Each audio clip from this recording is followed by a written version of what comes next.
So The Forbidden Room is the new film by Guy Madden. It's one of those things in which the credit is difficult. It's directed by Guy Madden and it's co-directed by Evan Johnson. So there's this thing about whether or not they're both directors. So anyway, it's a complicated genesis. It basically has its roots in a 2010 film loop installation called Hauntings, which then grew into this internet project, Seances. In the background of it, there's this thing about a series of short films that are inspired nominally by the titles of lost films from the 20s and 30s. Anyway. What? Exactly. It starts off with a man delivering a lecture on how to take a bath. Want to hear it? Hello, I'm Marv. Today we're going to discuss baths. More specifically, how to take one. Baths have been around for a long time. The ancient Romans built fancy ones, like Caracalla. In the Middle Ages, they were called stews, because you had to be stewed in order to take one. They were open to both sexes. Today, the Japanese have bisexual bathing. Here in America, we didn't bathe so much until recently. The Saturday night bath used to be a ritual. Today, it's more like every other day or even every day. How do I know this? People have told me that's how.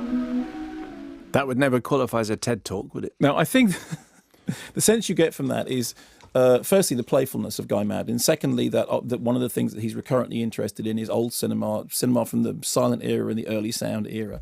And essentially what happens then is we get the film is like a Russian doll of tales within tales.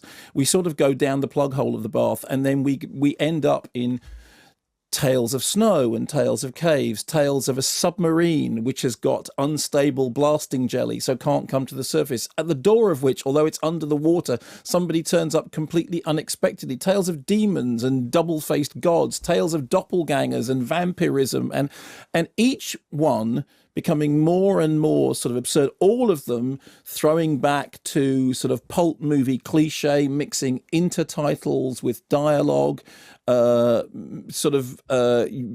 looks like degraded two-strip Technicolor and scratchy old nitrate film. So all the way through, you understand that it has the recurrent Madden things, which is with lost films, with old films, with the mechanics of cinema, also that sort of sense of playfulness, that sense of fun, that sense of sort of slightly sexy subversiveness going on. However, the problem for me is this.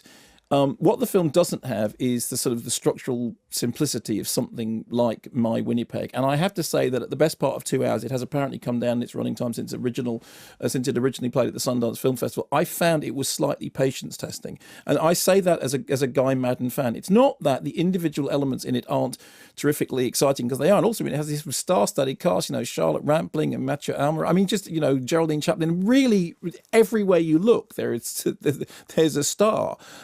And once you start reading about how the thing was produced and what its relationship is to the gallery installations out of which it sort of came, but it's an offshoot, that's all fascinating. However, the actual process of watching the movie itself, I didn't think necessarily had the real sort of it's not, for me, my favourite Guy Madden film by quite a long time, because it just felt slightly undisciplined. Interestingly enough, I read an interview with Madden in which somebody said that they thought the film was too much, and he said he loved that. What he wanted was the film to feel like you'd been overstuffed, that you'd been oversaturated, that you'd been over you'd had too much of everything. And I definitely did feel that. But I find in the end that is a problem. It kind of falls into in-jokiness, particularly with the sort of star-studded cast. That said, there is enough of that trademark Madden magic in there, that fascination with old cinema, that fascination with the tactility of old cinema, with the faux tactility of it, because it's shot.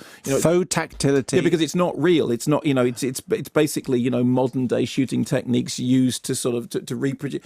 Sometimes it looks like someone has found a collection of bits of movies from 100 years ago, yes, and sellotape them together to make this kind of montage. I mean, it isn't that at all, but that is kind of what it looks like. So I would say, from your point of view, since you clearly are not a Guy Madden fan, I wouldn't start there. What I'm going to do is I'm going to bring you a DVD of My Winnipeg. Yes. And you're going to start with that. Why? Because you're interested. Okay.